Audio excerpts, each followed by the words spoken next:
Davis lab के नतीजों का ज़िक्र कर रहे थे, एक्सीडेंट की बात कर रहे थे।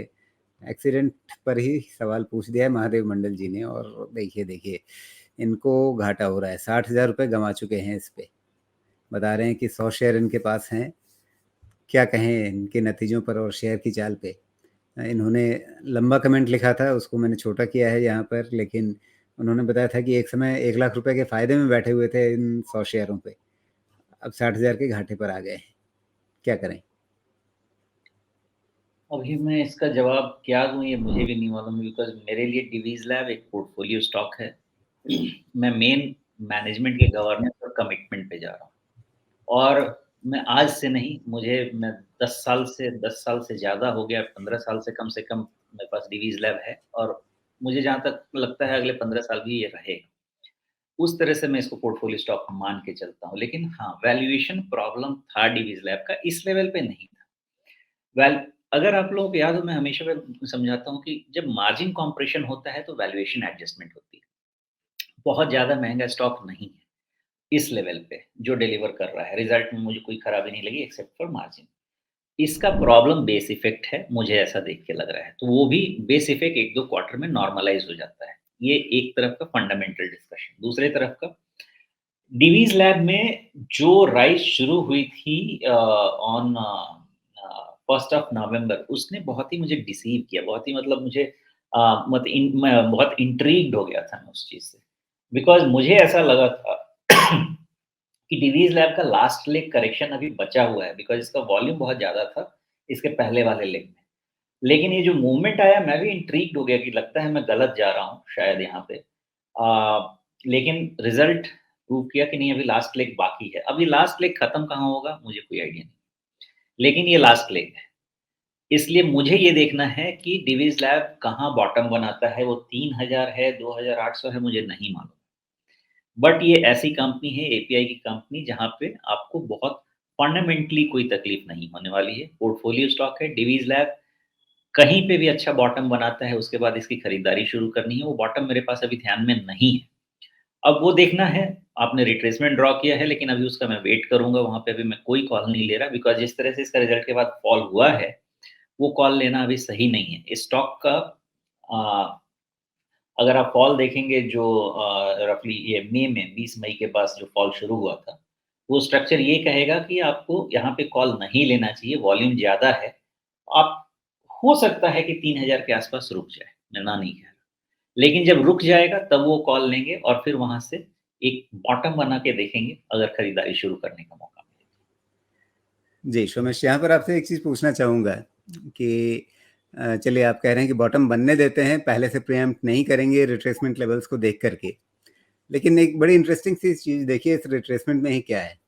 आमतौर पे जब एक बॉटम से टॉप बन जाता है या बॉटम टॉप से बॉटम बन जाता है, उसके आगे हम देखते हैं कि अच्छा रिट्रेसमेंट लेवल कहाँ पे आ रहे हैं, वहाँ पे सपोर्ट ले सकता है या रेजिस्टेंस ले सकता है। लेकिन बहुत सारे चार्ट्स में मैंने देखा है, सिर्फ इस चार्ट में नहीं, कि जब आप रिट्रेसमेंट बना लेते हैं, मतलब आपके पास एक पक्का टॉप और एक पक्का बॉटम या पक्का बॉटम और पक्का टॉप होता है, उसके जब आप रिट्रेसमेंट खींचते हैं, तो जहाँ पर रिट्रेसमेंट मतलब जो आपका एंड पॉइंट है, उससे पहले भी, यानी जब वो प्रोसेस चल रहा था टॉप या बॉटम बनाने का, उसके बीच में भी जहाँ पर आपके रिट्रेसमेंट लेवल आ रहे हैं, ठीक उन्हीं लेवल्स पे लगभग अप्रॉक्सिमेटली, एकदम पक्की लकीर की तरह से नहीं, वहाँ पर पहले भी उसने कुछ एक्टिविटी उस तरह की होती है कि वो अपने आप वहाँ पे रेजिस्टेंस बने होते हैं या सपोर्ट बने होते हैं। जैसे इसी चार्ट में आप देखिए कि हमने रिट्रेसमेंट कहाँ से कहाँ तक खींचा है, लगभग 1640 से लेकर के ये 5440 के आसपास तक का। इसमें आप देखिए 78.6% रिट्रेसमेंट, उसके पास पहले भी इसने रेजिस्टेंस लिया। 61.8% रिट्रेसमेंट आ रहा है लगभग 3100 के आसपास। उसके आसपास देखिए पहले इसने कैसा कंसोलिडेट किया था। 38.2% रिट्रेसमेंट आता है आपका लगभग 4000 के आसपास, उससे ठीक पहले इसने रेजिस्टेंस लिया था। तो इस तरह के लेवल्स आपको, इंपॉर्टेंट लेवल्स आपको पहले के रिट्रेसमेंट पे क्यों दिखते हैं? मतलब क्या शेयर भाव को पहले से पता होता है कि आगे जाकर यहाँ पर टॉप बनना है? मेरा जवाब उल्टा है, फिबोनाची इसी बेसिस पे तो डिज़ाइन किया गया है। फिबोनाची जो गोल्डन रिट्रेसमेंट लेवल्स हैं, वो जी। ऐसा ही डेटा रीड करता है कि इतने मूवमेंट में कहाँ-कहाँ पे क्या-क्या कांड हुआ हुआ है। तो मैक्सिमम जो इनका गोल्डन नंबर जो बना है 60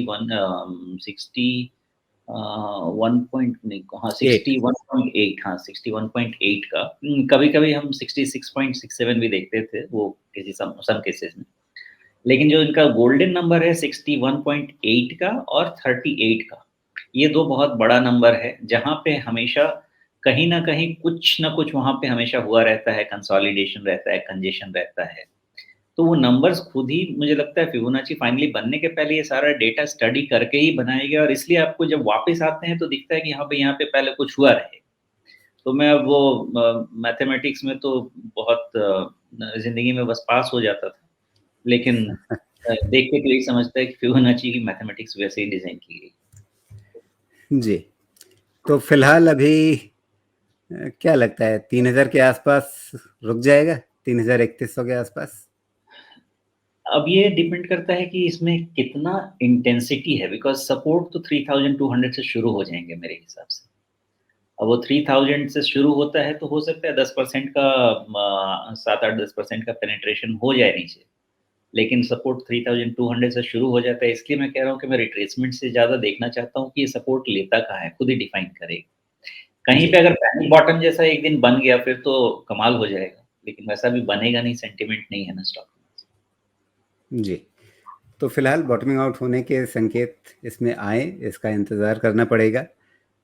तो इनके लिए सलाह क्या है? रखे रहें या कुछ सोचें इसके बारे में? अब अगर अपना ट्रेडिंग है तो अगर आपको 3500 600 की तरफ कभी मिलता है ऊपर आती है स्टॉक तो आप इसमें निकल सकते हैं। आप फिर से पोज़ीशन रिज़्यूम करें 38 करीब-करीब 3900 के ऊपर में, उसके पहले रिज़्यूम करना ठीक नहीं। तो अगर आपने ये फ़ैसला लेना है तो ठीक है 35-3600 से 10% का रिस्क आपका बनता है, अगर छूटता भी है तो उसके बाद आप रिज़्यूम कर सकते हैं।